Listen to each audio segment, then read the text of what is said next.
De actie van Speelgoedbank Venray en Supermarkt Albert Heijn is maandagmiddag gestart. Mensen kunnen hun speelgoed doneren bij de Venrayse supermarkt. We zijn hier eigenlijk 4,5 jaar geleden begonnen met de opening van deze nieuwe winkel. Albert Heijn had een ontzettend leuke actie opgezet om speelgoed een tweede leven in te blazen. En daardoor ben ik op zoek gegaan hier in Venray naar een mooi initiatief. We hadden toen nog geen speelgoedbank, maar die waren achter de schermen al heel druk bezig. Uiteindelijk hebben wij gezegd van nou, wij gaan er een leuke actie van maken. Ook tijdens de opening hadden wij winkelwagens vol met superleuk gebruikt speelgoed. En uiteindelijk heb ik ook gezegd van nou, ze hebben me gebombardeerd tot ambassadeur van de speelgoedbank. Vanwege het feit dat ze het zo fijn vonden om het speelgoed te krijgen. En het loopt ook ontzettend goed. Dus ik heb gezegd, als Albert Heijn de actie niet doet en jullie hebben speelgoed nodig, ten alle tijde mogen jullie aankloppen en gaan we dat regelen voor jullie. De speelgoedbank zet zich al meerdere jaren in voor de kinderen van Venray. In 2016 zijn we gestart, maar hier zijn we gestart met Albert Heijn in 2015. En toen hadden we nog niet zoveel kinderen, toen begonnen we net, maar nu hebben we al meer dan 400 kinderen die de speelgoedbank bezoeken. Het worden eigenlijk ieder jaar meer, dus we hebben ook steeds meer speelgoed nodig. Ja, dus het is heel welkom.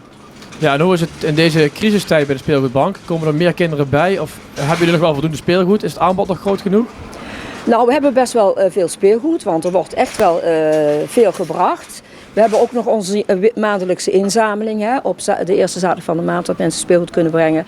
En daar wordt ook heel veel gebracht. En de mensen kennen inmiddels de speelgoedbanken. Dat is wel heel belangrijk. Dus hebben ze overtollig speelgoed, dan weten ze nou, dat kan ik naar de speelgoedbank brengen. Maar inderdaad missen we wel voor sommige kinderen, sommige doelgroepen, mis je wel eens wat speelgoed. Bijvoorbeeld jongens van tussen de 10 en 12. Dat is best wel lastig om daar mooi speelgoed voor te krijgen. En voor de rest zijn we heel blij, want het speelgoed wat men brengt is over het algemeen heel goed. En daar vragen we ook om. Hè. Breng speelgoed wat echt nog een tweede leven verdient bij een ander kind. En daar houden ze echt wel heel goed rekening mee. Ja, want wat kunnen mensen allemaal doneren? Want knuffels en dvd's, dat is bijvoorbeeld, daar kunnen jullie niks mee. Nou, knuffels hebben we inderdaad heel veel. En we hebben gewoon heel weinig opslagruimte. Dus we moeten kijken van, nou, wat hebben we echt nodig? En dat willen we het liefste dan ook hebben. En dvd's, die hebben we ook nog wel. Maar er zijn heel veel kinderen die gewoon geen dvd-speler meer hebben tegenwoordig. Dus er is minder vraag naar. En daarom ook zeggen we van, liever geen knuffels en dvd's. Ja, nu de nieuwe actie. De containers zijn dit jaar wel buiten. Het is allemaal iets anders, denk ik, vanwege corona ook, hè? Vanwege corona is het ontzettend druk in de winkel. Dus we vragen vooral de mensen van, kom het speelgoed brengen. Zet het in de containers. De speelgoedbank komt iedere dag ophalen. En zet het ook een paar dagen apart. Om te zorgen dat er verder geen bacteriën of virussen meer op zitten.